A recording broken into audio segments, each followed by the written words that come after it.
أعوذ بالله من الشيطان الرجيم بسم الله الرحمن الرحيم ويستفتونك في النساء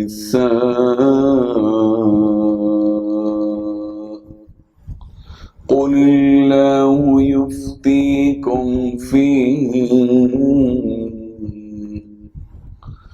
وما يتلى عليكم في الكتاب في يتامى النساء اللاتي لا تؤتونهن ما كتب لهن وترغبون أن تنكحوهن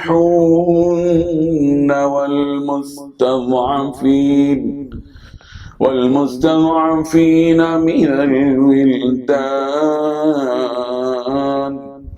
وأن تقوموا لليتامى بالقسط وما تفعلوا من خير فإن الله كان به عليما صدق الله العظيم.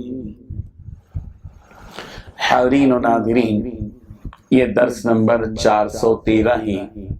سورہ نساء کی آیت نمبر 127 کی تلاوت کی گئی.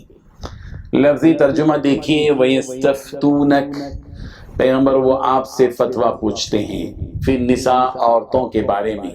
قل کہہ دیجئے، اللہ یفتیکم تمہیں فتویٰ دیتا ہے، فیہن ان کی بابت، وما اور وہ بھی جو یتلا پڑھا جاتا ہے، علیکم تم پر، فی الکتاب کتاب میں، فی یتام النساء ان یتیم عورتوں کے متعلق، اللاتی جو کہ لا تؤتونہن کہ تم انہیں نہیں دیتے، ما جو کتبہ مقرر کیا گیا ہے، لہن ان کے لیے، وترغبون اور تم رغبت رکھتے ہو، ان تنکحوہن کہ تم ان سے نکاح کرو، والمستضعفین اور کمزوروں کے بارے میں، من الولدان بچوں سے، وان اور یہ کہ تقوموا تم قائم رہو، للیتامى یتیموں کے لیے، بالقسط انصاف پر، وما اور جو تفعلوا تم کرو، من خیرین کوئی اچھائی، فإن اللہ بے شک اللہ بھی اس کو علیما خوب جاننے والا ہے.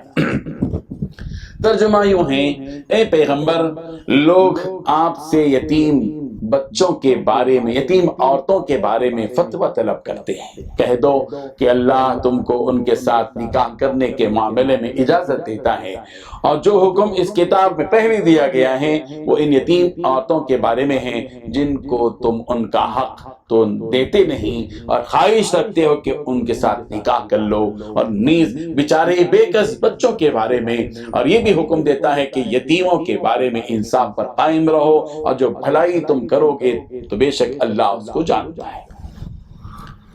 بزرگان محترم، اس آیت میں اللہ تبارک و تعالیٰ نے 5 باتیں بتلائی ہیں. پہلی بات یہ بتائی، پیغمبر لوگ آپ سے عورتوں کے بارے میں شریعت کا حکم پوچھتے ہیں.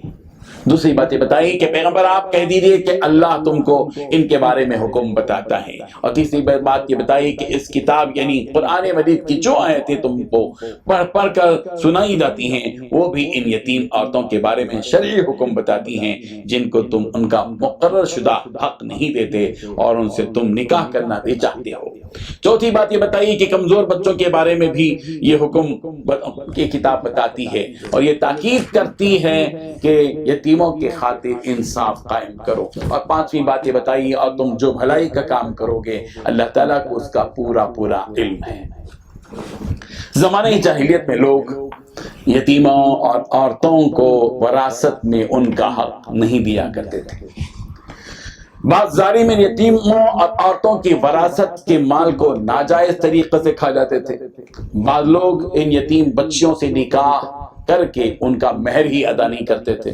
سورہ نساء کی ابتدائی آیات میں اس جانب توجہ دلائی گئی اور یتیموں اور عورتوں کی وراثت کا حق دینے کی ہدایت دی گئی اور ان کے مہر کی ادائیگی کا بھی حکم دیا گیا۔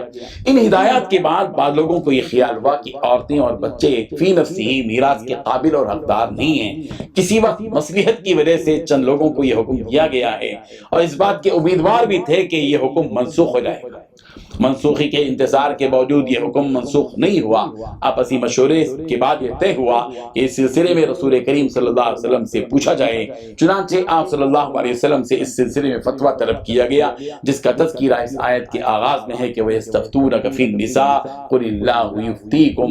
لوگ آپ سے پیغمبر سوال کرتے ہیں، عورتوں کے بارے میں فتویٰ پوچھتے ہیں، شرعی حکم پوچھتے ہیں۔ پیغمبر آپ کہہ دیجئے کہ اللہ تبارک و تعالیٰ ان کے بارے میں فتویٰ دیتا ہے، ان کے بارے میں حکم دیتا ہے۔ نہ صرف یہ بلکہ وہ آیات بھی تم کو حکم دیتی ہیں جو کہ اس سلسلے میں اس سے پہلے نازل ہو چکی ہیں، اور وہ آیتیں قرآن مجید کے اندر تم کو پڑھ پڑھ سنائی جاتی ہیں جو ان یتیم عورتوں کے بارے میں نازل ہو چکی ہیں، جن کے بارے میں تمہارا معاملہ یہ ہے کہ اگر وہ عورتیں صاحب مال اور صاحب جمال ہیں تو تم ان سے نکاح کرتے ہو، مگر ان کو شریعت کی طرف سے جو وراثت اور مہر کا حق دیا گیا ہے وہ حق تم نہیں دیتے ہو۔ اور اگر خوبصورت نہیں ہیں اور مال والی ہیں تو تم ان سے خود نکاح کرنے سے نفرت کرتے ہو اور کسی اور سے بھی نکاح ان کا نہیں ہونے دیتے، اس خوف سے کہ یہ مال کہیں اور نہ چلا جائے۔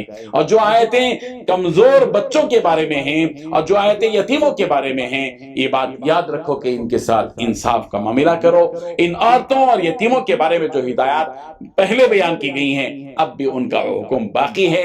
تم لوگ ان یتیموں عورتوں کے بارے میں جو اچھا بھی کام کرو گے، یہ بات یاد رکھو کہ اللہ تبارک و تعالیٰ کو اس کا پورا علم ہے، اور اگر وہ معاملہ جو حکم دیا گیا ہے اس پر عمل نہیں کرو گے، لاپرواہی کرو گے، اللہ تبارک و تعالیٰ کو اس کا علم بھی ہے۔ علم ہے، اچھا کام کرو گے تو جزا ملے گی اور برا کام کرو گے تو سزا ملے گی۔ اس کا مطلب یہی ہے۔ اللہ تبارک و تعالیٰ ان حقائق کو سمجھنے کی توفیق عطا فرمائے۔